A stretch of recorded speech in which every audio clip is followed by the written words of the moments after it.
श्री युक्तेश्वर जी स्वभाव से मितभाषी, स्पष्टवादी और पूर्णतः आडंबर रहित थे।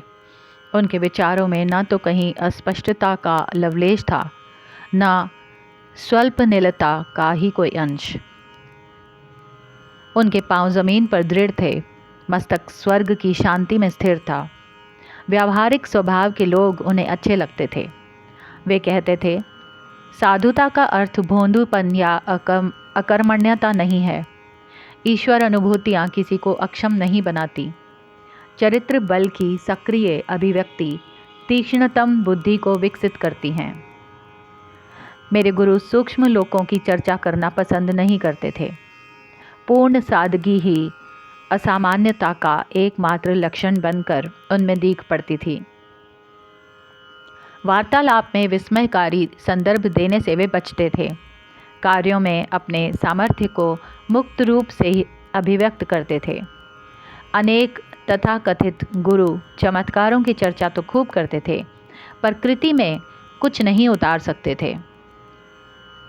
श्री युक्तेश्वर जी शायद ही कभी सूक्ष्म नियमों का उल्लेख करते, पर गुप्त रूप से अपनी इच्छा अनुसार उन्हें कार्यान्वित करते। आत्मदर्शी पुरुष कभी कोई चमत्कार नहीं करता जब तक उसे अपने अंतर से उसके लिए आज्ञा नहीं मिलती, गुरुदेव कहते थे।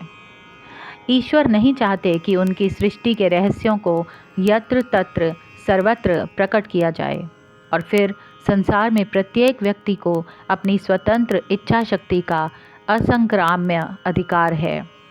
कोई संत उस स्वतंत्रता पर कभी अतिक्रमण नहीं करेगा।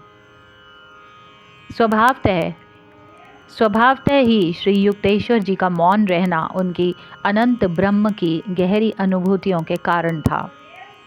आत्म साक्षात्कार विहीन गुरु अनवरत रूप से जिस ज्ञान को व्यक्त करने में दिन भर व्यस्त रहते हैं, उसके लिए उनके पास कोई समय नहीं बचता था। हिंदू शास्त्रों में एक कहावत है, उथले पुरुषों में छोटे छोटे विचारों की मछलियाँ खूब खलबली मचाती।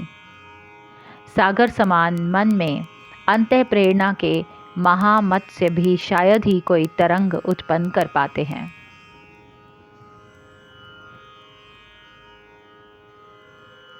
मेरे गुरु के आडंबरहीन अत्यंत साधारण बाह्य आचरण के कारण उनके समकालीन लोगों में बहुत कम ऐसे थे जो उन्हें अवतारी पुरुष के रूप में पहचान सके थे।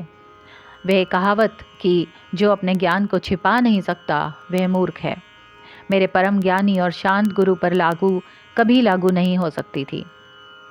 यद्यपि श्री युक्तेश्वर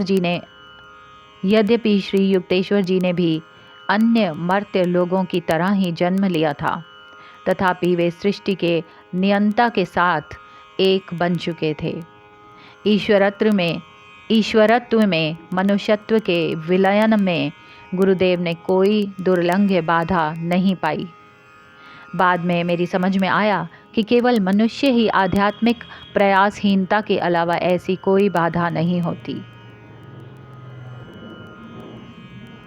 श्री युक्तेश्वर जी के पवित्र चरणों का स्पर्श करते समय मैं सदा ही रोमांचित हो उठता था। गुरु का श्रद्धापूर्ण स्पर्श करने से शिष्य आध्यात्मिक शक्ति से परिपूर्ण हो जाता है। एक सूक्ष्म विद्युत धारा प्रवाहित होती है। शिष्य के मस्तिष्क में विद्यमान अवांछनीय प्रवृत्ति प्रणालियाँ उस प्रवाह में प्रायः भस्म हो जाती हैं। उसकी सांसारिक प्रवृत्तियों के खांचों में कल्याणप्रद उथल पुथल मच जाती है। कम से कम क्षण भर के लिए ही सही वह माया के गुप्त पर्दे उठते अनुभव कर सकता है और परमानंद की सच्चाई की झलक पा सकता है। मैं जब भी अपने गुरु के चरणों पर माथा टेकता था, मेरा संपूर्ण शरीर जैसे एक मुक्ति प्रदायक तेज से भर जाता था।